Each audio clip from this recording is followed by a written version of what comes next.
பூமியில சாத்தான் கிரி செஞ்சான். இரண்டாம் கட்ட பூமியில ஆதாம் ஏவாளை உண்டாக்கும் போது இரண்டாம் கட்ட பூமியில சாத்தான் கிரி செஞ்சிருக்கிறான். மூணாவது கட்டம் புதிதாக்கப்பட்ட அந்த பூமியில சாத்தானே இருக்க மாட்டான்.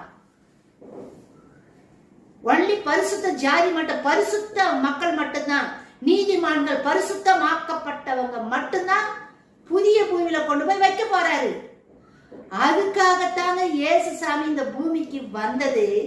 மனிதர்களை பரிசுத்தமாக்கிறதுக்கு, தூய்மை ஆக்கிறதுக்கு, அவர் ரத்தத்தினால பாவமெல்லாம் கழுவப்பட்டு சுத்தமாக்கப்பட்டு சுத்திகரிக்கப்பட்டு பரிசுத்த மக்களாக பரிசுத்த ஜாதியாய் மாற்றி பரலோகத்துல கொண்டு போய் வச்சு மூணாவது கட்டமான பூமியில அந்த பரிசுத்தமாக்கப்பட்ட மக்களை கொண்டு வந்து திரும்ப பூமியில வைக்க போறாரு.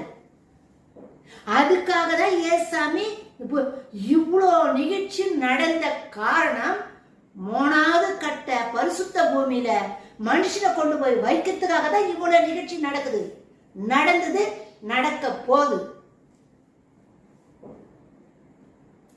அந்த புதிய பூமியில எப்படி எப்படியெல்லாம் இருக்கும், யார் இருப்பாங்க? பரிசுத்தவான்கள் தான் இருக்க போறது. இயேசு சாமி வரப்போறாரு. இயேசு சாமி இரண்டாவது முறை ஆட்சி செய்ய போறாரு. முதல் ஆட்சி 1000 ஆண்டு ஆட்சி. 1000 ஆண்டு ஆட்சி இயேசு சாமி செஞ்சாரு. இதுக்கப்புறம் மூணாவது கட்ட பூமி, புதிய வானம் புதிய பூமி உண்டாது பாரு. அந்த புதிதாக்கப்பட்ட பூமியில மீண்டும் இயேசு சாமி தான் ஆட்சி செய்ய போறாரு. அந்த ஆண்டு யுக யுக ஆண்டு. அந்த ஆண்டு யுக யுக ஆண்டு.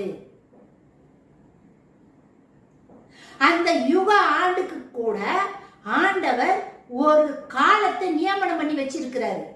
எப்படி 7 வருஷம் உபத்திரவ காலம் முடிஞ்ச பிறகு 1000 ஆண்டு ஆட்சி தொடங்குச்சு. 1000 ஆண்டு, அந்த 1000 வருஷம் காலத்தை நிர்ணயம் பண்ணியிருந்தாருல்ல கடவுள்.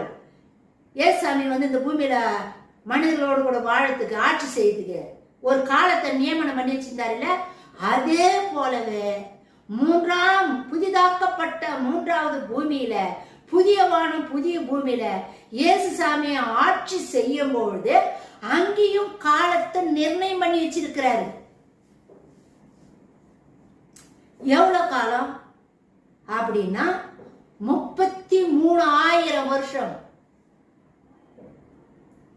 33,000 வருஷம். யுக ஆண்டினுடைய